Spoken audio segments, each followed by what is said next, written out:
Mike, turn your games down. Hi, we got episode 252 of Games My Mom Found. I am Mike Albertin, and who's running through the Matrix with me tonight? This is Nate, jacking in. This is Blair Farrell from comicbookvideogames.com, and I'm wishing that I would have took the blue pill when I was asked to be on this episode. Oof. This is Reis, Mahnic from Side Group Games, and I like this game. So we are here to talk about a game that, surprise you on the show, Enter the Matrix, developed by Shiny Entertainment, published by Infogrames. I don't think they're even still around, I'm assuming, and came out in 2003 for PS2 and Xbox and GameCube. I did not know that. And PC, but good luck downloading a PC version. Or buying a PC version, I should say. Infogrames was Atari at one point. Oh, okay. So yeah, they're gone. Yeah, it was originally, it was developed by Shiny Entertainment, who they wound up, I believe, being bought by Atari basically during this game's development. So that's probably, not convenient for the people working on the game. No. I mean, the only reason why, so this game happened on the show because when we did I think we did a year in gaming 2003, and you guys got all excited talking about Enter the Matrix. So I put it on my list to say, oh, we're going to talk about Enter the Matrix. Well, Nate did. I think Vincent was on the episode, a friend who's on the show often, and Blair. And then I was like, okay, let's do this. And unfortunately, I had no memory of this game. I did not remember what I was saying. So did you play this before? I actually own. Yeah, I mean, I beat this game back in the day in probably 2004, and I actually have a copy to the right of me on PS2. I didn't get up to see what I paid for it, because I guarantee the EB Game sticker is still on there. But yeah, I bought this game and played it, and I remember thinking it was kind of a cool game. But I also was into the Matrix at that time, because this would have been 04, 05, somewhere around there. Yeah, I mean, I think it's worth talking a little bit about our relationship with the Matrix in general, because this is when I'm a Matrix head, for sure. I mean, I'll go for it. I was a big fan of Matrix 1. I didn't see it in theaters, but I saw it later. I really loved the second one, Matrix Reloaded. When I saw it in theaters, I thought it was an awesome movie. I remember pirating Animatrix to watch it, downloading it and dial-up internet. My friend did, and we watched it on a burned CD. We were just into the Matrix when this came out, and then I was off when Matrix Revolution finally came out because I did not like that movie. Sure, yeah. I was in a similar situation where I just consumed everything Matrix that I could get my hands on, except for the Matrix Online, RIP. I'll never be able to play that. I've always been kind of curious about checking that thing out somehow, but I don't think there's really a way to. Time Machine. Yeah, Time Machine. And then, you know what? I love the Matrix Revolution, so I'm here to, I kind of am, I'll stand up for kind of anything that is related to the Matrix or the Wachowskis' work in general. So, that's where I'm coming from. Okay. Nate. Yeah, I really like the first two. Watched them a bunch as a child, and then every weekend, me and on Air Force Base, we'd go see a movie, me and my buddy's family. Yeah. And my dad gave me $20, and I bought Enter the Matrix instead. Because I was like, I have to know how this game is. You got 1 hour of live action cutscenes. That's a whole hour. I mean, that is. Oh my god. And it blew my mind because I think the third one was coming out. It was either out in theaters when I played it, but I was just I was blown away by it. I was like, this is secret stuff, And Blair, what about you? I didn't catch the first movie in theater. I caught it on home video and first didn't really understand it. And then eventually I came around to loving it like everyone. And when 2 was coming out, I remember a friend and I, we graduated. It was our end of our first year of university, and I didn't own the Matrix. So we started at one point of the city and walked nearly across it just trying to find a copy. And so we said by the time this quest is over, we're actually going to discover the Matrix itself. So when Matrix Reloaded was coming out, everyone here, I was all in. I couldn't wait to see it. I remember when the Animatrix came out, I was home in my hometown between semesters, and I couldn't wait for one of my parents to get home off of work so I can go to the next town over to go buy it. So I actually walked to our local mall to go get the Animatrix, as I just couldn't wait. And then when this came out, I know the reviews were held off because they didn't want them coming out for reasons as we'll get on. But I rented it out and I loved it. I could overlook all of its problems because it was just a Matrix thing. All right. I feel like I might have been in the same boat because I had good memories of this game until last week. So, I mean, I thought about watching the Matrix movies again. Just because I'm like, this is a game that you have to be into that mood to really enjoy. Otherwise, it's just a third-person action game that has some cool effects and is not the best, kind of glitchy. As I made the joke last week, it's a different kind of horror game. This is a horror game with glitches and enemies that can trap you in corners and you can't get out, and and terrible driving sequences. I don't think I had that many glitches. Yeah. I think I didn't either. Yeah. The hardest part, I think, we'll get into the driving sequences with the cars with the octagonal wheels. I would just get sideswiped by a car and couldn't move, and then my health would just drop because I couldn't do anything. I guess you'd call that a glitch, but other than that, I played on a PlayStation 2 on a CRT TV, so no emulation for me. It was just straight original hardware. So it was. You were smart. Well, it's a luxury that most people don't have, and frankly, shouldn't.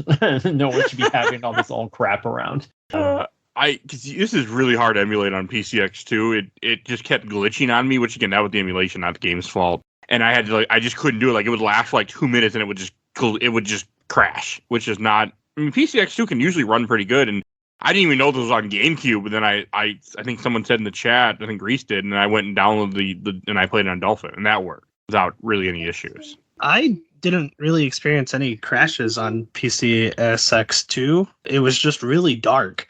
And then after I beat the game today, I found out there's a brightness options in the settings, but only accessible from the main menu.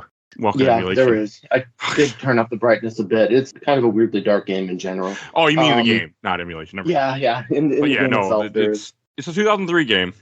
Accessibility wasn't one of their thoughts at the time. Yeah, I think I found out way too late. There was subtitles. Because where my TV is, it's right next to our bedroom, and I was trying to knock this out as fast as I could. But then, I would find the gun sounds would be really, really loud, so I just went in the options to turn down the gun noises. But then if I turned down the volume, I couldn't hear the dialogue, and then I found out there actually was subtitles. I didn't expect them in a game from this year, but I was happy that they were there. Oh, did you not have separate sliders for dialogue and guns and stuff? Yeah, the Xbox version did. It is in the PlayStation 2 version. I just normally don't play around with those things. Oh, sure. But then my TV, the remote doesn't work, so basically I have to do everything by hand.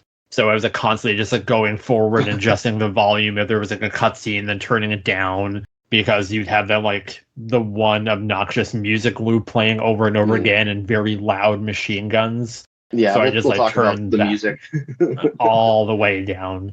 Yeah, I get that. Yeah, we have to have a conversation about the music. It's pretty bad. I played on Xbox. I was able to run it in 720p. There's even a 1080i option, which is kind of nuts. I didn't do that because interlaced, but it looked phenomenal on my upscaler. It was a really, really good looking version of this game. So that was cool, presentation wise. I will say the subtitles on this game are a nightmare. They cover half the screen. They're really poorly implemented. I mean, this game was also rushed, from what I was understanding, for Shiny. They did not get enough time to finish this game because movie release and you must be done. I think this came out right when the second Matrix movie came out, right around that same time. Yeah, it might have been a little bit before, a little bit after. Okay, I was reading a little bit about it, but yeah, it was fast. They wanted to get this thing out, which again makes sense. I mean, this is essentially just a carryover movie of the frickin'. A game the companion the movie, because it takes place right before and during Matrix Reloaded. What's going on? It also the whole concept of this is that you're trying the beginning of this game is that you're going to go get a package from the airport, which is the same package that they drop off in the Animatrix, which is telling them that there's an attack coming that they're going to attack the one human city. So they did a good job of trying to connect it. It just the execution is off. But I liken it to, so EA was doing the Lord of the Rings games, which use a lot of the same kind of techniques where they would have clips from the movie and then merge into in-game cinematics. And I remember that being handled really, really well. I actually want to go back and play those. But They're like quite fun. when they did the Lord of the Rings games and then they ran out of movies, they were like, here's the Lord of the Rings. I can't remember the name of the game, but it was like an RPG where it was like, oh, when the Fellowship was doing this, there was another Fellowship over here. The Third Age. Yeah, Oh, I always thought it was wanted the to play Third that Age. game. it's pretty fun. Been on my list for like 20 years. Yeah, it's like a Final Fantasy X clone. It's very strange. I really, really want to play it on this show now. I've been wanting to for a while. You know, there are a lot of things about the way the game is presented that I think are not ideal. You know, it's kind of, yes, it takes place while the movie's plot is happening, but it's kind of unclear who is where when all of this is happening and when exactly certain events are actually happening. Like, they don't do a great job of, you know, possibly cutting back to the movie in some way to show us a little bit more context of exactly what events are happening when would have helped, because it all kind of feels like it's in its own little world of deleted scenes. Like the whole movie or the whole game kind of feels like a series of deleted scenes from the movie. I mean, it is cool that they went and got that, you know, when they're filming the Matrix Reloaded movie, that they got the actors to film more, but doesn't it just, I mean, it's a cool game, but the gameplay, it works in certain ways. Like, I originally was thinking I was going to play this game twice so I could experience it with both characters. But by the time I played through as Ghost, I was just like, I do not want to play this game anymore. Yeah, I had the same thing.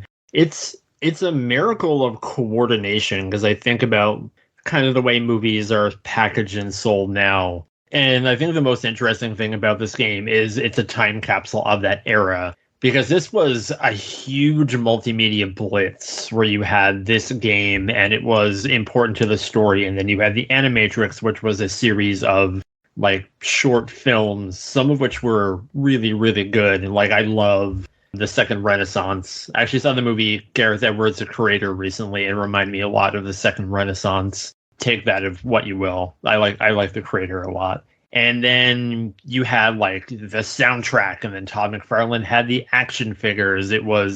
This thing was huge. And, you know, unfortunately the sequels never lived up to the kind of storytelling of the first film. But I mean, at that time it wasn't like Phantom Menace levels huge, but it was like pretty hype. And then it was. I remember, like, I was so excited for more Matrix stuff, and I mean, I was when that first movie came out, I didn't see it in theaters. But then when I did finally get around to seeing it, I remember being blown away. I mean, I rewatched that movie a couple years ago. I'm like, this first movie is still really good. It was a long wait for a sequel too. Like 4 years is like an eternity. Well, and something that sets this game apart in that regard, too, is that the Wachowskis are really directly involved in making this thing happen. They are the ones who are actually writing and directing the scenes for the game. They are, like, heavily involved with producing it. You know, this isn't a game that was mandated by the studio. This is a game that was made because the Wachowskis really wanted to make a cool video game for their movie. Yeah, and I think if it would have been more of a side thing, I think it would have worked better, because then you wouldn't have all the constraints that they had.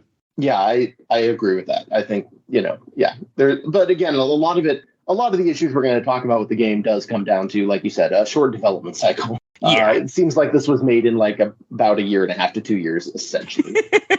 So it does feel that way, unfortunately. I mean, it has its fun moments, but it feels like a lot, but at the same time also not enough. Because you think about all the different ways. I mean, because there's, I guess, basic platforming, not really, but then there's like hand-to-hand combat and shooting and driving. Like, there's a lot in here, and then they add in like of course, the Max Payne slow-mo mechanic. And it's an ambitious project. I don't think they were given the time. And I actually went back because I wanted to do some basic research. So this is made by like Shiny Entertainment, who most people will know from the 16-bit era, who did, you know, they were the people who did like Cool Spot and Aladdin, and they went on to do like Earthworm Jim. I don't think they had a lot of experience in big 3D games. Like, they did a game called Wild 9 on the PlayStation, but I think that was essentially like a 2.5D scroller. And then I think some PC games, but nothing on like a 3 console plus PC scale. right, yeah. definitely not. Yeah, no this is by time. far the biggest project they've done. And they probably literally had no time to do this. So Yeah, just a note on Shiny, they were also one of the tragic deaths that came around from the Golden Compass. When New Line basically folded under that thing, and they also made a Golden Compass game that was their final game. Oh, so that's kind of interesting. I have that for 360. Never played it. Well, there you go. You can play that final game by Shiny. I mean, that's just... I remember that when Golden Compass came out and it didn't do good. I didn't realize it didn't kill the company. It was disastrous for everyone involved, I think. Yeah. I mean, gameplay-wise, it is kind of a Max Payne, clone of sorts. Yeah, which fits the Matrix, that you can do slow-mo, that you can jump around, that in your focus bar, like all that fits just fine and makes sense. It was fun. Yeah, I think where some of the contention comes from is... No, you're good. I think where some of the issues come into play is that they are doing the Max Payne thing, but they refuse to use the right stick, which is a huge problem for the game. Oh, they use that right stick. I cannot tell you how many times I entered first-person mode. Yeah. Just try to turn the camera. Or trying to zoom in with a sniper rifle. Yeah.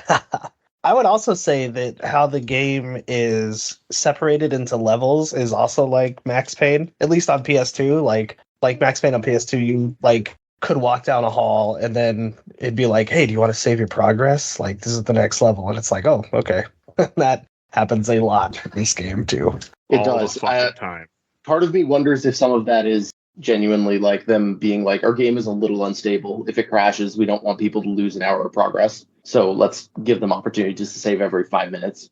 Well, I was actually watching the new Matt McMuscle's video this week for What Happened, and he was talking about a game called Four Horsemen of the Apocalypse that never came out. And I think with the console generations of this time, like the system can only hold so much in memory.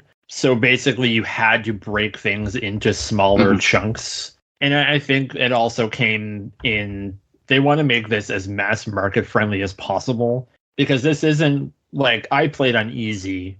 Maybe I should have put it on normal because this thing was so easy. Like, you have all these tools and all I did was slow down and shotgun people, and I didn't have to do any cool flips or anything like that. Like, you can, but it just feels unnecessary. So I think that was the thing too. They just wanted it to be, they wanted everyone to leave a theater and pick this up and not bang their heads against the wall. Like, say, a game that came out a few months ago or a few weeks ago from this called X2 Wolverine's Revenge, which is a huge monumental pain in the ass.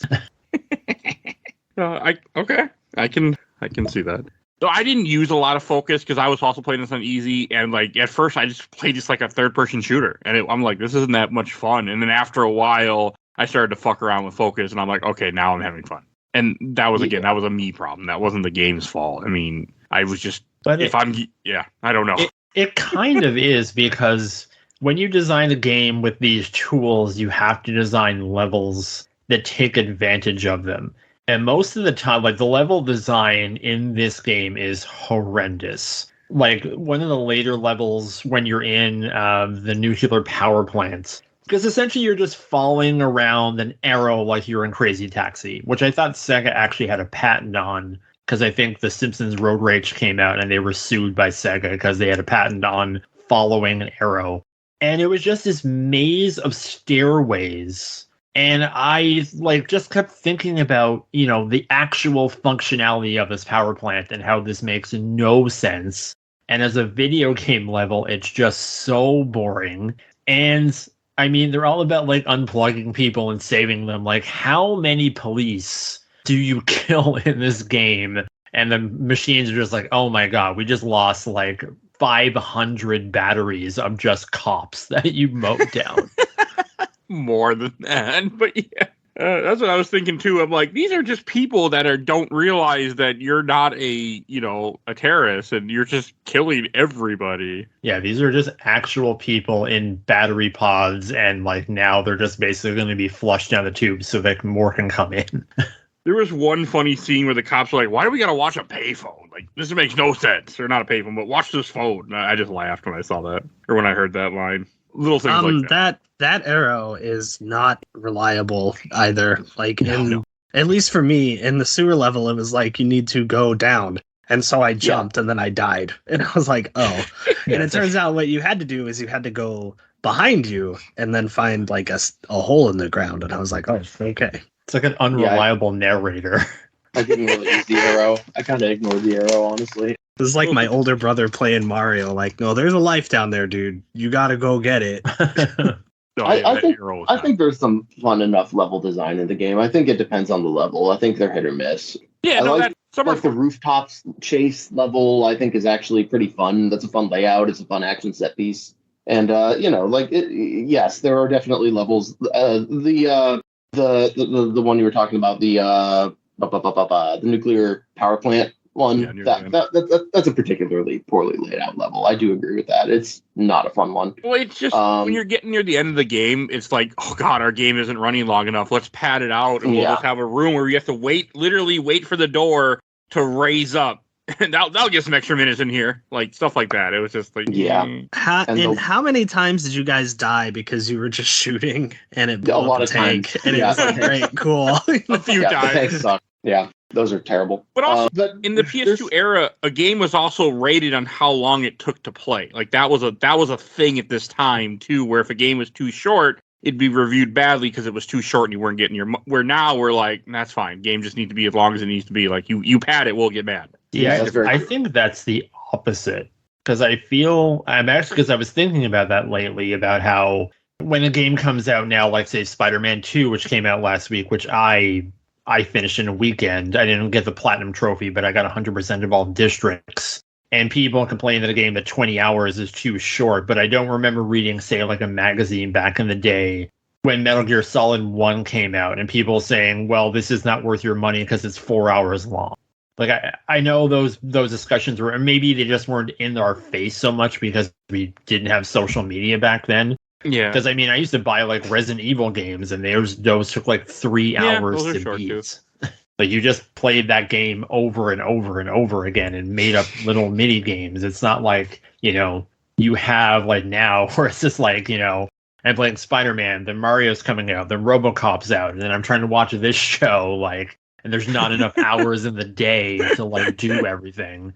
It was like, you have one ass game, and if it happens to be Enter the Matrix, you're just going to play it over and over. But hey, at least you can play this game twice, because you can play through Niobe and Ghost, and they're a little bit different. I did play it twice. They are only a little bit different.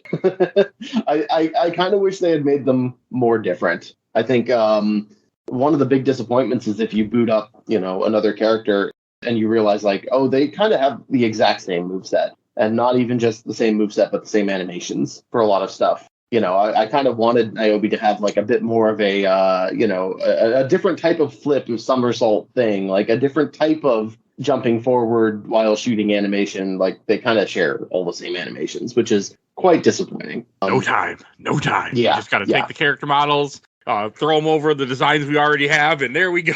Yeah. That I can see that. The only real difference I'm noticing by watching the speedrun is that, like, the areas that she runs through look a little bit different. Like, when you go to the mansion with the vampires, she's in an attic at one point where you weren't with Ghost. Again, not a big deal, but there's certain doors that open that weren't open before on the other playthrough. So that there are, like, alternate routes through levels, which is kind of nice. I noticed levels tend to be a bit longer. I did the first level with her, part of the post office, before I just decided I don't have time for this and went on to other things. Mm-hmm. But the cool. Major difference is that, like, in Ghosts, like in the driving levels, you're not actually driving, you're just hanging out the window and shooting. Yeah. There is one level you're driving. Unfortunately, you have to go whenever you're supposed to go rescue that guy and he jumps off the plane, you have to, like, just drive down a street and it was terrible. The driving in this game was god awful. Yeah, like one level of it. I definitely stand up for the core shooting gameplay as being fun. I'm not going to, go to bat for it being high quality or anything. But the shooting's fun. Yeah, it is. But the driving is very bad, like, across the board. I did not like driving at all. I only had to do it once, but I know, Blair, you had to do it a lot more, didn't you? Yeah, because I played through as Niobe, and that's all you do is drive and basically hold the Ghost button to have him come out and shoot. And, like, the level where you're in the freeway and you have to catch up with Morpheus, like, what it actually links into the movie where Niobe, like, catches him and then he jumps back onto the truck. you're just driving in a straight line, and there's no like drifting or turbo boosts or anything. You're just slowly going in a straight line, and the cars have no sense of speed or momentum. It's just so boring. And like, if enemies catch you off guard, your health plummets, and like on easy at the very least, your health kind of fills up, but your car's health doesn't. So when you die, it's like, okay, go all the way back to the start, and it's just absolutely insufferable. That sounds terrible. It's bad, and ghost sections are maybe somehow even more broken feeling, because often, I mean, you are just kind of sitting there shooting the cars until they blow up, but often the level kind of breaks a little bit, and the car kind of just like crashes into a wall for a little bit, or kind of like drifts off through some geometry in a weird way, and then the level just fades out, and it's like, oh, I guess I beat the level. Like, they are really, really unfinished feeling. They feel like something someone could prototype in Unity in like a day nowadays. Okay. Yeah, no, or as a showcase for Unreal Engine 5 on the PS5. It's so bad. I mean, they were just, that one level was terrible, and I can't imagine doing multiples of those. Like, the shooting was bad too, but it wasn't like hard. You just shot cars for no reason and waited for the level to end. Right. Yeah. Yeah. The Niobe ones are more difficult and frustrating than. I also see that in Niobe, she fights Vlad as a boss in the vampire place. I didn't fight in my run. I fought somebody else. I mean, it doesn't make a difference, but see, there's a difference. Ooh, different boss. It's a guy that looks like he's in a vampire in the 90s, all in leather. I kind of like the weird sequence where you run around with a stake, just stabbing vampires in the chest. It gives you a little bit unique that you're fighting these guys that you have, because they're vampires, and you have to kill them that way. That was kind of fun. I did like that. It was better than fighting cops and SWAT team all the fucking time. Like, at least it was a little bit of a change. Yeah, I vaguely remember that in the movie where they go to this mansion, because like, this is the second movie when they introduced the Keymaker or whatever the hell, and all that shit gets introduced in this one. The Oracle's in the first movie, correct? Yeah, she died between movies, so they had to recast her. Okay, yeah, I do remember that it was a different actor. Yeah, the Keymaker shows up, and yeah, I mean, you know, if we're going to talk about the live action stuff again, very briefly, like, they get appearances from a lot of these actors, which is cool. They do get the Keymaker actor. They do get, Trinity to show up. Like, that's fun stuff. Like, even if it is kind of brief and feels fairly they got called in for one scene. Yeah, it's very much like, we're filming this movie. Here, we're going to film this too. Like, yeah. Yeah. Now, is this the first appearance of I don't know the character's name, but he's in Revolutions, he's like the guy on the subway platform who won't let Neo on the train. Yes, it is. So it is his first appearance in this game. Yeah, I think so. Because I don't think they're in Reloaded. Yeah, he's the train man. He's an exile, and he does show up in this game. And yes, I just double checked, and he's played by the way, he's played by Bruce Spence, who is like, he had a crazy year where he was in a lot of very big profile stuff all in one year, but he's most famous for being the pilot guy in The Road Warrior, the second Mad Max movie. He's a fun actor who has a very unique face. But yeah, no, he was just in Enter the Matrix and then The Matrix Revolutions. Okay. I remember nothing about that third movie, other than I was very upset when that third movie came out. I remember I rented it on DVD at probably VHS at Blockbuster, and I remember I didn't even finish watching it. I just went to go play Final Fantasy 11 instead. So that's my memory of that movie. I rented that movie when it came out on DVD, probably, and then I skipped to the end because I just wanted to see the cool fight scene. That was my issue with that movie. There was too much shooting, and I wanted more Matrix stuff, from what I remember.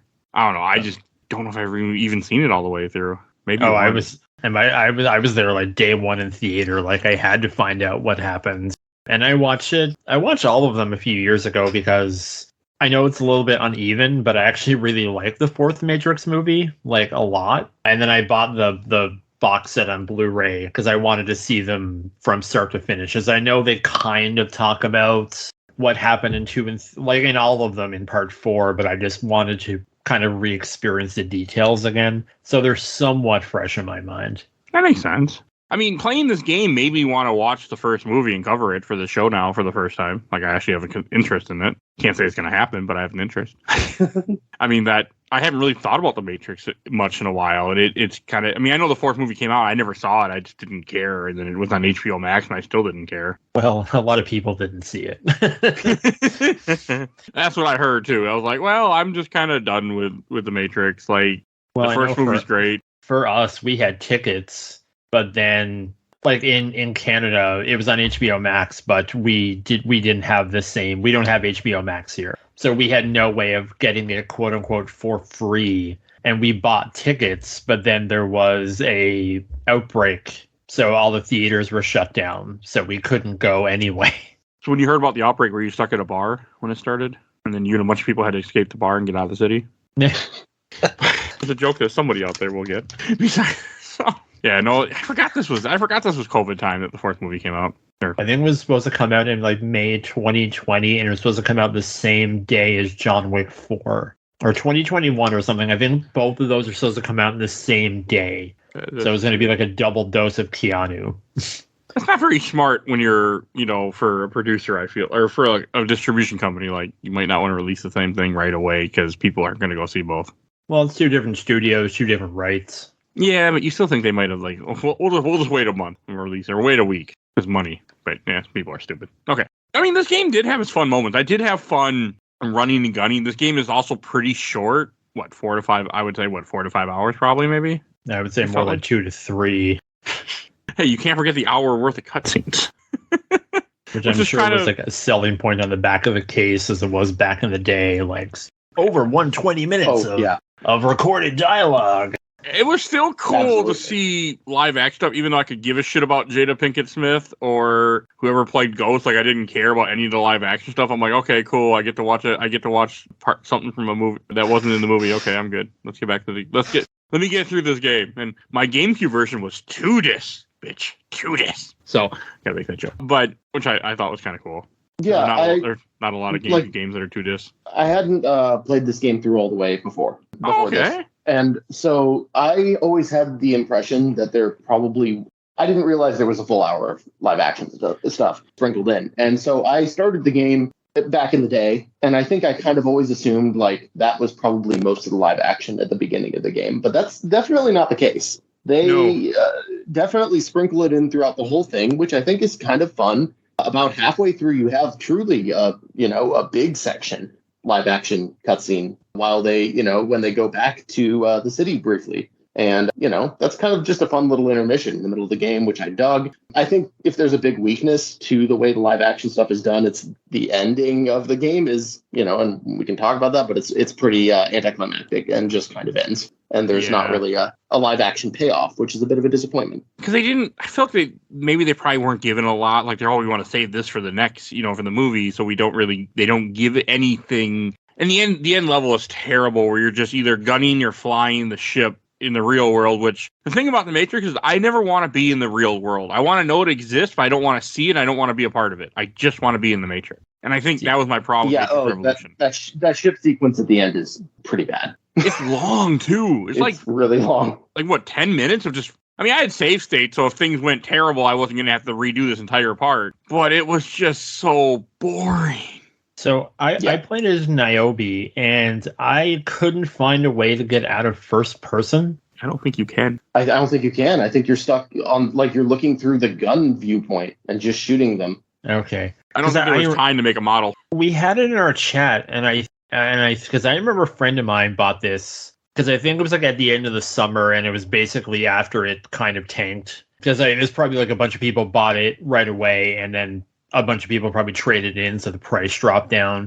Because he bought the PC version for, I'm going to say, like $5 brand new. And I think he may have played as Ghost. And I remember him literally not being able to finish the last mission. Yeah, I mean, it's long and difficult and not fun, that final part. Oh, and I went and grabbed my copy. I paid $13 for this at EB Games, by the way, back in the day.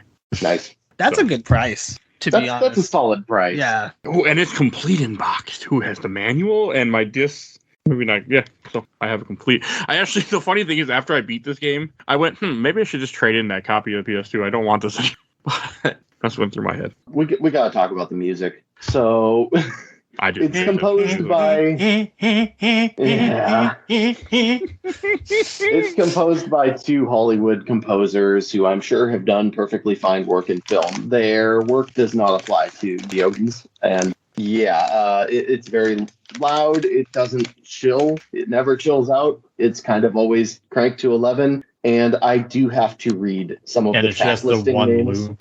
It is just, there's a lot of the same loop over and over. I have to read some of these track listing names because they're incredible. Get out of my face. Eat this, jerk. Don't scare me, bucko.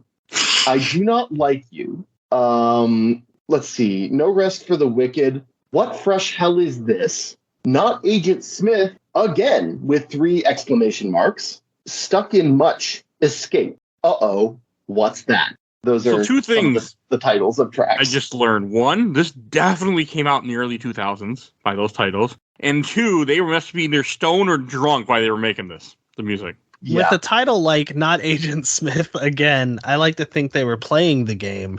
And in the Chinatown level where Agent Smith just keeps chasing you, they were just like, oh my god.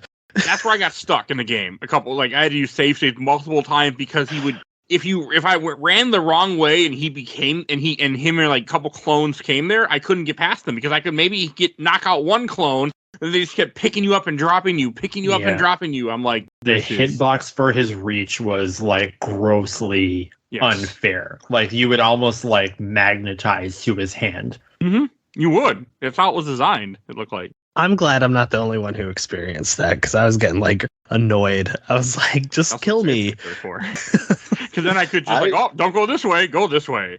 No, Chinatown. I did not have trouble with that level, so I just think you all are bad at video games. Take that.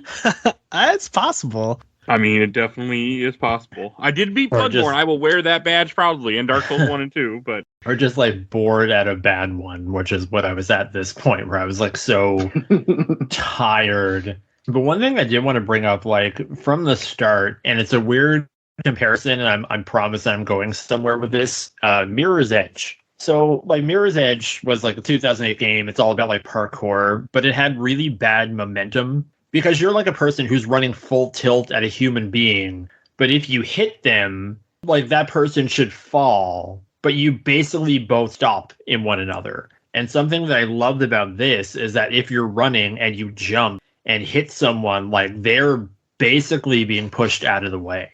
Like there's sections of the game, there's your fists or your guns. Like I would just run and jump kick someone and just keep going. Like I really love the sense of momentum in some of the movement. That's fair. It definitely did have stuff like that in this game, and it worked. Mirror's Edge, another game that I love. Same. I did Mirror's Edge for the show earlier this year. Really good game. I need to play the second one at some point, and then I'll never get to play another probably. So. I don't like the second one. I wish I liked the second one. I'm very curious about it. I really want to try it. At some point, it's on my list to get around to. Whenever that day comes. No, I mean, Blair's right. The momentum of this game was fun. Like, I mean, there were times where I stopped caring about shooting people because I was on easy. I didn't have to. And you could just run through things. You could just kick somebody and keep going, and it felt good. Yeah. There are times when it clicks, and there are times when it all kind of comes to a halt, depending on the situation. Fair statement. I kind of got the time frames mixed up because... Like, I was thinking of, like, the platforming and you have wall running, and I was thinking, like, why is this not great? Like, Prince of Persia was out, but then this came out months before time. Like, this came first. Like, I can only imagine a world where this game would have came after that, and they would have been like, oh, let's just steal that. Like, that could have been. Yeah, I guarantee we would have had so. I mean, also, they would have had time. I mean, I could. That would have been awesome. Because, I mean, when you do wall jump or wall run here and there, like, it's not platforming, it's just for combat if you have focus on you near a wall and you attack somebody. I mean, it was very fun and cool. And it definitely had me interested and into the game. I mean, I didn't hate playing this. I just wanted it to be over with. Yeah, it kind of outstays its welcome. But that was more of just, like, I had a lot going on. Because I have a big game on the show in a couple weeks. So that was part of it. Again, that was a me problem, not the game's problem. But the game is just kind of short. Well, it's very one note, and then like something I really want to talk about. Oh boy, those animations, the sprinting and the ladder climbing in particular.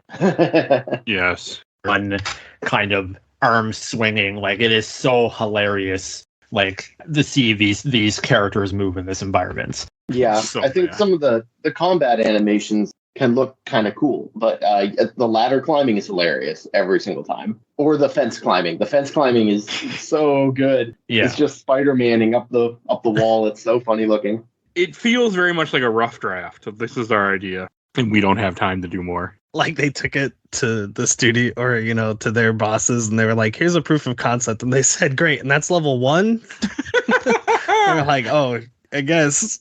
Yeah, no, I mean that level. The post office wasn't bad. I didn't mind the post office level. It was sewers broke me. The sewers suck. But that post office level, you can do the cool wall press thing and like use focus and do a flip and shoot like in between cover. And that shit's cool. Yeah, like this is kind of my thing with the difficulty. Like, okay, yes, on easy the game probably is too easy. But when I play a Matrix game, I kind of want it to be a power trip. I kind of want to just be able to do cool stuff and like not really encounter tons of resistance because I want to be a cool person in the Matrix. I want to be the person in the lobby shootout, right? So that's kind of my argument in favor of the game being a little too easy and not having, the most tactile AI or whatever. Is like I kind of just want to shoot these people and have them fly up in the air and it looks cool. And that's fair. I mean, there's nothing wrong with that. Like when I was just murdering people endlessly in this game, it was fun at times. Like it had its moments when it was just a really enjoyable game, and then it had its moments when I questioned why I was playing it. Yeah. But I think something that is also understated is that they don't give you a lot of ammo for the guns. So like when you're in those combat scenarios, you're shooting like, one guy, but then you're going into hand to hand with another guard and then you get his shotgun and then you're turning around and blasting another guy, like that's cool. See, I just relied on that shotgun so much because if you slow down and shoot, it's just one bullet and a guy is in the ground. Yes. So that's all I did was like found the shotgun, cool, run, slow down, shoot, keep going. Do we have thoughts on The Path of Neo, a game that I really, really love a lot more than this one that was also developed by the same people? I wish I had I rented it and even like having this conversation and like I feel this game could have only come out when it did because The Matrix, it quickly became such a nothing brand so fast. Yeah. As like it was the first one was like this huge kind of like new sci-fi movie with like new filming techniques, and it was people call it the thinking man's action film, and it does have some like philosophy and things like that, but it's nothing that back then when I was a teenager I couldn't wrap my head around it, but now it's very, very simple. But then the sequels came out and they just, I don't know if The Matrix ever needed a sequel, but it wasn't something like, say, Star Wars or Lord of the Rings even, where people were wanted more after it was done. Like, I'm very online came out and lasted as long as it did because, The Matrix just tanked after that time. Like, no one cared about this brand. And even, like, I think they got the fourth movie off the ground because Keanu Reeves is kind of having, like, a renaissance right now where he's a huge star again. And then they're just probably thought like, okay, there's enough time that's passed and people are nostalgic for the Matrix brand. And then the fourth film, like it's okay. I actually like some of the ideas, but you can never, because I was thinking about, a Matrix game, kind of how Arkham Asylum is and how the camera is zoomed out and you can attack a bunch of people, like how cool that would be. But you would never be able to pitch that to anyone because they would say like, I have an idea for a Matrix game and be like, yeah, no one cares about the Matrix. No, I mean, it kind of is. After the third movie, the brand just kind of died off because I feel like I'm assuming the third movie must have did good, but it just kind of like people just moved on. I think some of it, specialty. Some of it was also that the Wachowskis were are very protective of the brand and did not want to make another movie, and the studios could not really just like make another movie without them. So there is, that is part of it, is they let it die. I mean, you had talked about Path of Neo a little bit. I have no experience with it, of course. I really want to play it, though, because, God, I think when the first time we recorded, you talked about that game, or a long time ago, so I've always been curious about it. So it's on my list to get to someday. I think PS2 emulation can run it now, from what I was reading. It is, I think it is better than this game. I think it is also, in ways, a little like it can be clumsier than this game. It can be so much weirder than this game. It's so weird. It's such a bizarre game. From what I remember renting it, and I remember my big problem, because I know about kind of the twist at the end and like the final boss. Yeah. I remember having to hold down like 3 or 4 buttons to do basic actions. And it was very clumsy to control. But yeah, I mean, these are memories from like, 20 years ago? There are a lot of control options, and I think some of them are better than others. So, and I think the default is almost always not the best. So there's that for sure. I own it because I bought it when I bought Enter the Matrix and Path of Neo because I kind of got the Matrix bug when the trailer came out for the 4th movie. So, I mean, if it's ever here, I think I got them both for like $10 or $15. That's not bad. Yeah. You paid less than what I paid for Enter the Matrix in who knows what fucking year I bought this game. You don't keep your receipts and shove them inside the game case? I have had for because at one point I was like, well, it doesn't work, and then you know the weird thing happened where I never got around to them. So I wouldn't be surprised if I actually opened up all my cases of games I have that there would be a receipt here or there to tell me like what year did I bought this. So but I don't know if I want to really know. I just want to make it clear that there is a level in the Path of Neo where you run through MC Escher environments and fight giant red ants. What the fuck? They're the size of Neo. They're what big the fuck? ants. Yeah. So, you know, goatee. Okay. I am curious about it. I really am. I like Path of Neo. Like that's a fun video game. But I haven't played it since I was, teenager. See, here's the question. Would you have said Enter the Matrix was a fun video game before I asked you to be on the show and replay? Yes. Okay. Yeah, absolutely. And I would have had too. fun. I said the same thing. I'm like, okay, this game was kind of fun. And I was like, oh, no. Yeah, see, that's how I thought, because I played it when it came out, and, back then, I would get caught up in movie hype. Like, I remember when Spider-Man was coming out the year before, and I played that first movie game, and I thought it was the greatest video game I'd ever played in my entire life. Like, it was the first game I'd really played on the GameCube, and I was like, this is incredible. I remember calling my brother and telling me about some of the stupid jokes that aren't funny, but I thought were hilarious. And it was like, same thing with this. Like, I played it, and then I played it a few months later once the hype had died down, and I was like, oh no, this game is really, really bad. And then, like, I guess Matrix nostalgia, like when we were talking about that episode, and I was like, I think I'm ready to play this again, because maybe it will be better than what I remember. But I mean, it's fine, but I can understand why it got like really bad reviews back in the day. It really just makes me want to put on the first Matrix movie. Like, I was talking to my wife before, she's never seen the first Matrix film. I'm like, but I'm also thinking to myself, like, can you still enjoy this film? Like, will it still resonate if you're first time seeing it in 2023? I'm going to find out at some point, especially now that we did this and there's actually a Matrix thing on this podcast and there's not the movies. I think I need to change, but that depends on who's willing to take that journey with me. I'll watch all these for the show. All I got a right. box set out there on Blu-ray. I think Max has them all, so I can watch them on there. Who am I kidding? I'd buy a set of them for cheap. I'm a sucker for that, so. I got all 4 on 4K. One thing that really stood out to me when I played it is just how 2000s bully the Cain and Abel guys are when they take that key from the key maker. Like, they just look like, like, give us your lunch money, punk. Like, I'm pretty sure one of them is chewing gum as well. So it's just like, it just made me laugh. All right. Yeah, the 2000s vibes are off the charts in these cutscenes. Which I love is it. kind of nice. Like, now that we're, 20 years removed from it, it's kind of nice to look back and go, oh, yeah, that was 20 years ago. Wow. It kind of feels good in a way. Like Well, it's like the second that the credits roll and an Evanescence song comes on. Like, you know what year this game came out in. I'm okay with that, though. Oh, same. Hard same. It just reminded me of, like, Daredevil. Yeah. It's just, it's just kind of funny because, like, now because of stuff like this, I understand how Wonder Years existed. People are like, oh man, 20 years ago, I remember those days. And now I'm like, I understand. Especially when I see something from the 90s, I'm like, oh yeah, the 90s when I grew up. I'm like, oh no, I became them. But yeah. Anything else we should say about Enter the Matrix before we go on to questions, comments, memories? I did get a few. All right, I'll take that as a yes. Go on to questions. All right. I was surprised that people actually had things to say about this game, and my guess is that none of them have played it recently. From the first, I watched the entire Old Blood Super Replay group from Jonathan McAlley. Not as good as Path and Neo, but I remember having fun with it. I especially enjoyed hacking the Matrix for weapons. We have to talk about that real quick. I forgot about. Did anybody mess with the hacking minigame thing? Yes, I put on some cheats so I could beat the game even faster. I did not put on cheats, but I did activate the multiplayer mode and played some of that.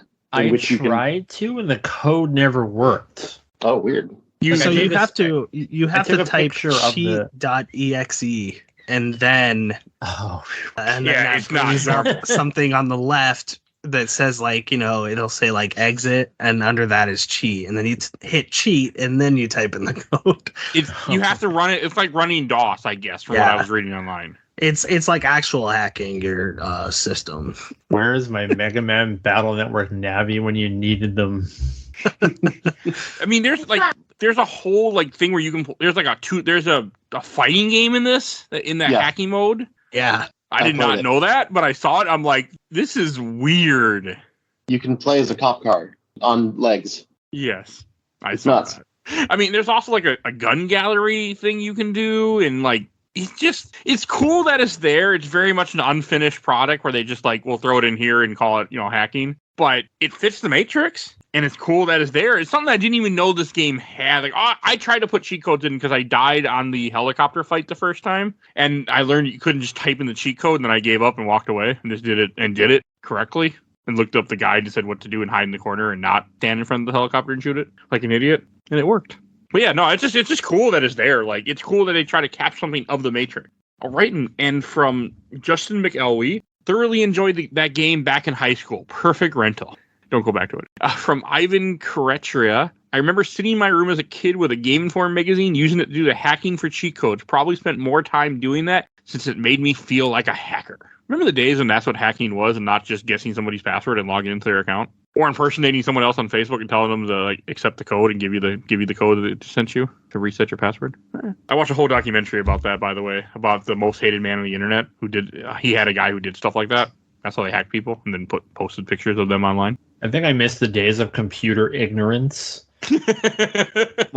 When not everyone had a computer, so in movies they can do magic, essentially. Yeah. Like in the Jurassic show Park. Or in the show Reboot, where there's a firewall, but it's literally a wall of fire. I do too, kinda. From Greg DeRizo, I mostly enjoyed it at the time, but I wasn't oblivious to the many issues either. I just wanted more of that world at the time. I really liked the graphics and thought the visual shortcomings actually fit the universe. I found the combat simplistic overall, but could be made more interesting if you put in the effort. The obvious problem is that you shouldn't have to put in effort to make it better in the first place. The live action bits were great, in my opinion, with watching a bunch of deleted scenes from the second movie. And that run animation, though, straight hilarious. Yeah, it feels like a proof of concept, and they just went with it.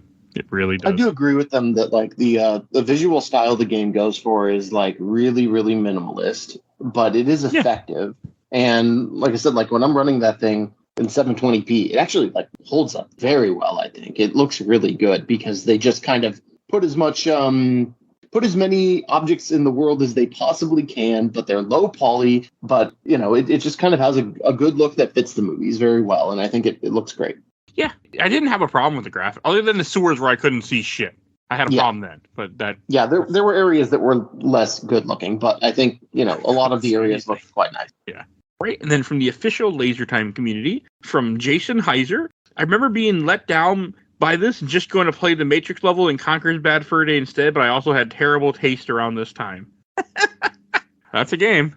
I forgot that they had a Matrix scene in Conker's Bad Fur Day near the end of it. That's how big the Matrix was. Oh, they really go for it. I have never finished that game. I think if you were anything parody or satire in the early 2000s, you had to have, legally had to have a Matrix parody. Yeah. From Dan Strothman, best part about this game is all the extra live action scenes they shot, including Monica Bellucci kissing Jada Pinkett.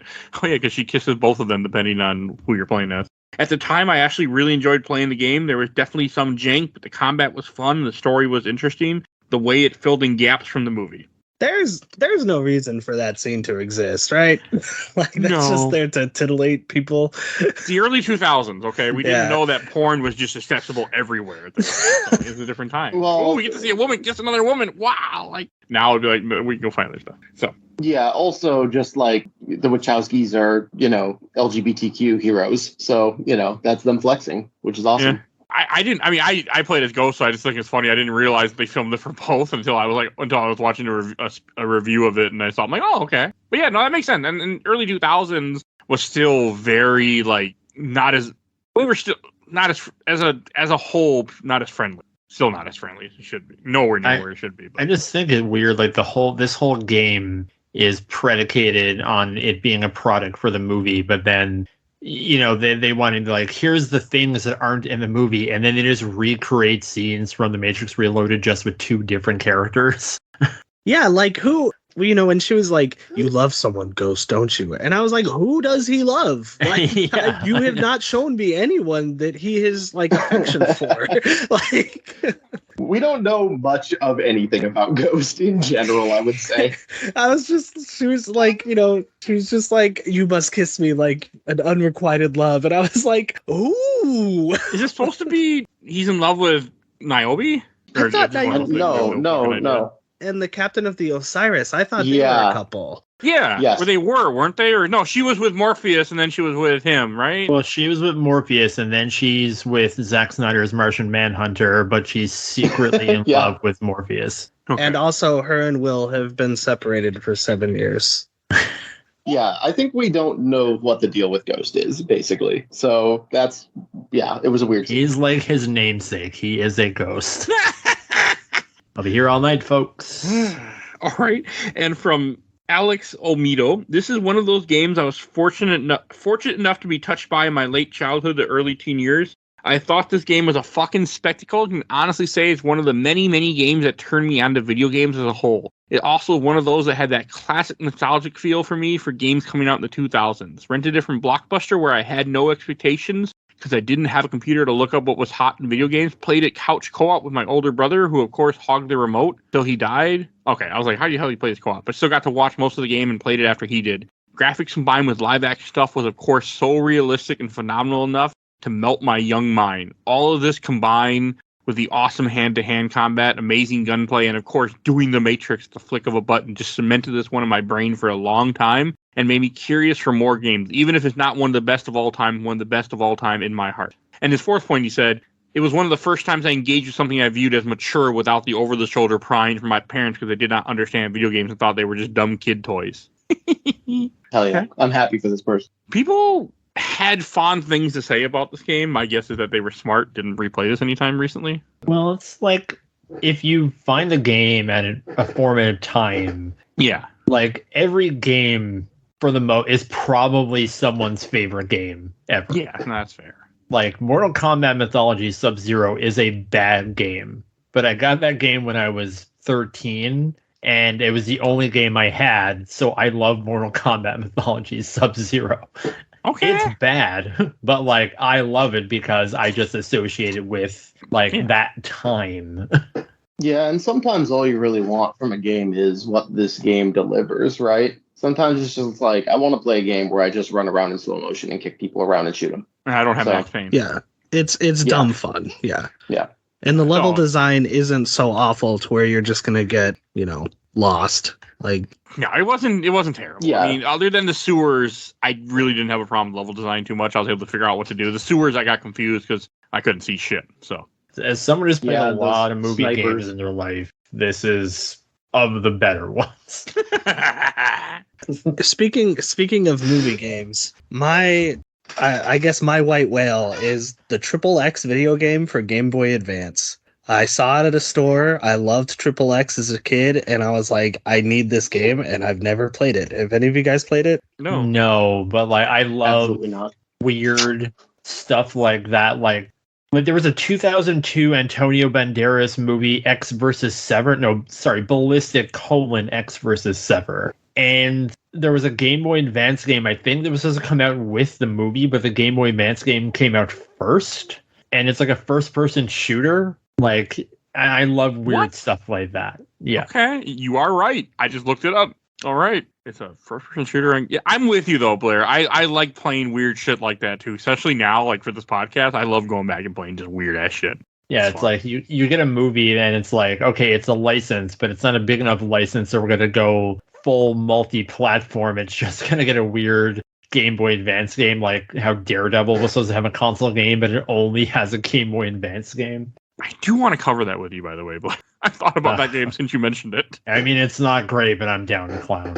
It wouldn't take long, so that's sometimes that's just fun. Sometimes you just need something short. I mean, that's why this game is on the season this season, because I need something short to give me time to play Chained Echoes. So, all right, and I do have a couple from one more group where we're going to read from the Giant Bomb group. I got a few from Daniel Fitzgerald. There were some really good ideas, but the gameplay and level design was lacking. I especially liked how it tied in with the Reloaded movie, and you got to play what was essentially the missing chapters. I'd kill for a modern Matrix game, but sadly don't ever see that happening. It's true.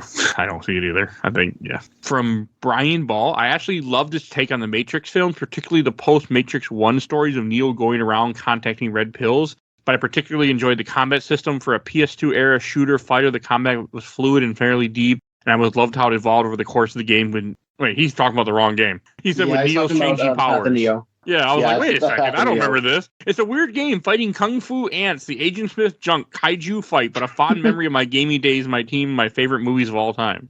Yeah, somebody even commented, said, that's the Path of Neo you're thinking of. You're totally right with the fighting in that game. That's funny, though. Oh, and now he said, End of the Matrix, good style, terrible combat. I am curious about Path of Neo now. I really am. I mean, I've been for a while, but I have to try that one day. It's so weird. I love it. If you do play it, by the way, play it the PS2 version, because the Xbox version is missing a bunch of visual effects, which is a bummer. That is sad. Can you even emulate original Xbox yet? You can, but it's very it's even more hit or miss than PS2 and GameCube. Oh, that's too bad. GameCube's pretty good, actually.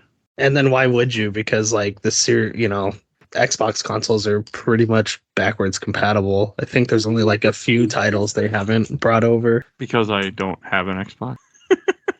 That's an easy solution. Yeah, also I like emulation. An Xbox.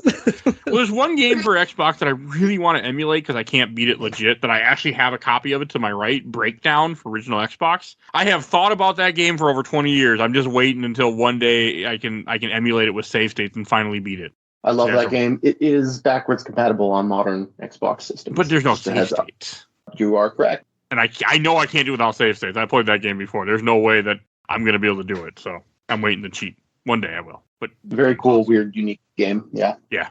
And I have a couple more from Daniel Vincent Morton. The main game wasn't too great, sadly, but loved the hacky minigame you could access from the main menu.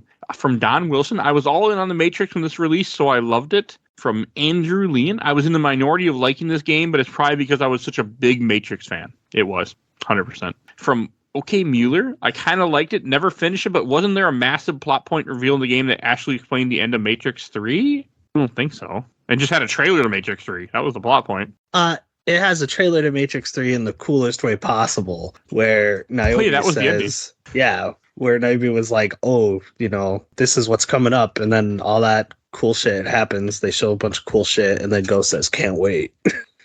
Yeah, that shit rocks. Love it. 11 out of 10. And two more comments from Roland Bajerno. I love this game. And from Martin Woody, I actually liked it. Okay. Won't replay it then. Mostly people seem to remember this game fondly, which is cool. Yeah. We should go on a shelf stacker box. And Reis, why don't you go first? Sure. It's like somewhere between a shelf and a box for me. A stack and a box, I meant.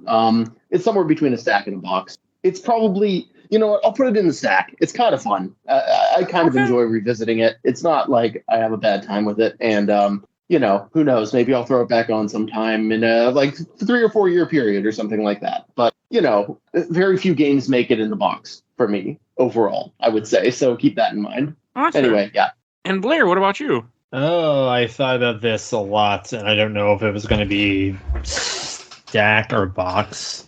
I would say stack, because I don't think this is a great game, but I think it's a time capsule of kind of movie marketing and tie-in games that we just don't see anymore. Like, you're never going to hear about, say, Marvel is going to put out a video game that's going to tie into one of their movies that has somewhat relevant plot points. Like, that's just not something that's going to happen. So I like it in that regard, but as a game, it's not something I think I want to play again.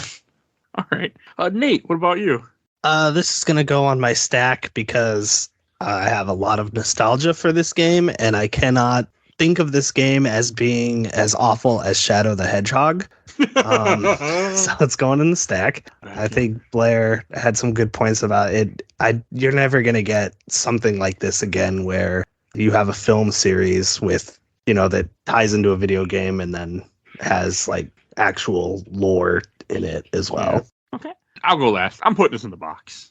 It was just, I played through it. It was fast. I was ready to be done, and I never want to play it again. I actually want to go sell my copy just because I've been debating to sell games, and I'm like, there's no need for me to keep a copy of Enter the Matrix in my possession ever. We'll see if that actually happens, but that's what went through my head. So in the box, but I'm glad that we covered it, and I'm glad that we found a way to talk about it for over an hour. So things I'm proud of just now. So right, and I almost forgot. If you're still listening, I have a code to give away.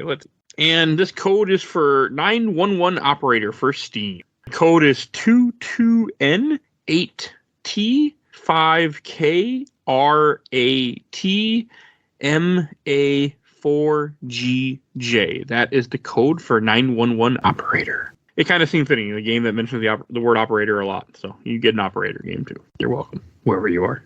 All right, and I should mention what we're talking about next week. Next week, you can hear another short game. We're talking about Star Wars The Force Unleashed 2. So stay tuned for that. All right, and Reis, where can we find you at?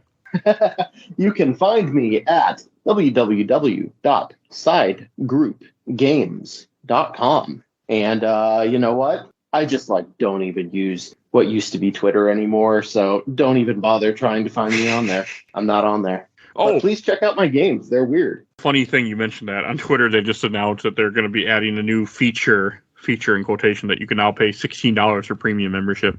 Yeah, I'm just not even using it anymore. And I haven't moved over to Blue Sky or anything like that yet. So, for now, please just go to my website and check out my games. They're like $2 or $3, and they're really weird. I promise they will be unlike anything you have played. They're unique. We always make the constant joke in the show. I don't think Twitter is going to make it out of 2024. I'm starting to think that now. When he starts charging completely for Twitter, that's when everybody's gone. Except for the people that just think he's the god. So, yeah. All right, and Nate, where can we find you at? Hey, I'm Nate. You can follow me on TikTok. Nate Does Comedy 79, where I post me doing stand-up comedy. And Mr. Blair. You can find me on various social media outlets, although, like everyone already mentioned, it almost seems pointless to post anymore because nothing's getting seen and everyone is on. But if you want to find me, I'm at Blue Sky and I'm not calling what's actually called a Twitter. I have Threads, but I never use it. It's just at Blarcade, so it's just an arcade with BL in front. You can read my work at comicbookvideogames.com. One of these days, I'll get around to writing a not timely review of Spider-Man 2, because who even cares at this point when I have to think about it, and Hellboy, which that's going to be fun. So weird that they're making a Hellboy game finally. I'm happy. Well, it's out, and it's something. Oh, didn't do good, huh? Yeah, unfortunately. Yeah, not a good good You put out a Hellboy game 2 days before Spider-Man 2 and Mario Wonder. Oh, why would you do that? And it's a roguelike, which is a strange choice. And not a very good one at that. It doesn't even look like something that should be a roguelike. I'm just looking up a trailer. I'm looking up a review of it right now. Yeah. Oh, well, that doesn't matter. Right. That's a shame, because I really like the art style in that game. It looks cool, it's beautiful, but it's just, you can tell it was made by a team with not a lot of money to play around with. Yeah, which is always sad. But licensed games again. So hey, I kind of miss licensed games, to be honest with you. So I'm because there were some gems and all that shit. So it's kind of fun. I think we're at the point. Oh, yeah. I love them. Not to keep this podcast rolling, but I think we're almost at the point where licensed games are going to become Mario games. I'm okay with that. See, the funny thing is that licensed games are the best they've ever been, but no one's buying them. Yeah, because they were notorious at one point. Well, I think of the Marvel ones, like Spider-Man, and those games are selling great. I think it's just the Marvel ones, really, because like Avengers came out and that was a whole thing, and then because that was a whole thing, Guardians didn't sell many well, and then a year later Midnight Suns came out and that reviewed well, but no one bought it, and Iron Man is on VR, which is a niche. So we have these excellent superhero games, but probably none of them are selling better than, say, like Ultimate Destruction did back in the PS2 era. Okay. Yeah, that's absolutely true. And then we've got Suicide Squad on the horizon, and who knows what's going to happen with that thing. That's supposed to come out February. I saw somebody post like February 2nd. I'm like, is that actually going to come out though? Like, yeah. I mean, I it just has don't to know. at this point. It's Rocksteady's first game in almost 10 years. Yeah. Man, that company's going to go away after that game, I feel like. That game is no way going to sell the amount it needs to sell to make up for how long they've been working on it. So, no way. All right. You hear about that in other episodes. I'm sure we'll talk about other stuff. Hey, I do want to play it. But, all right, if you enjoyed this episode, there are over 500 other episodes of this podcast. You can find everything we've done in our catalog on Podbean, because Spotify and iTunes only go back so far. So definitely go find our giant catalog on Podbean. You can also search on Podbean. Just type in anything you want. Type in Star Wars. Type in Batman. Type in Superman. Stuff will come up. Even Daredevil. So go look at our giant catalog. If you want to support the show, we do have Patreon, a little dollar. You can vote in our Patreon poll. You'll see a link in the show notes to that. And please join our Discord. You'll see a link in the show notes to Discord, too. Please chat with us. I'm always happy having new people join. And I want to give a shout out to my awesome intro and outro courtesy of Helena at Hell Hasfer. You can follow her on TikTok, and you'll see her link tree to all her socials and things she does. Also, please follow Gamer Looks at 40. My buddy Bill Tucker has been on the show many times for his own podcast a couple of years ago at this point. Definitely go support him. And also check out Nomads of Fantasy, another podcast that I work with. And I think that's... Oh, yeah, and please follow us Facebook, Instagram, Twitter, Threads, X, Twitter, same thing, Blue Sky, and on YouTube. Audio only, but we are on YouTube. I think that's everything I need to say, so we will see you guys all next time. Bye, everybody.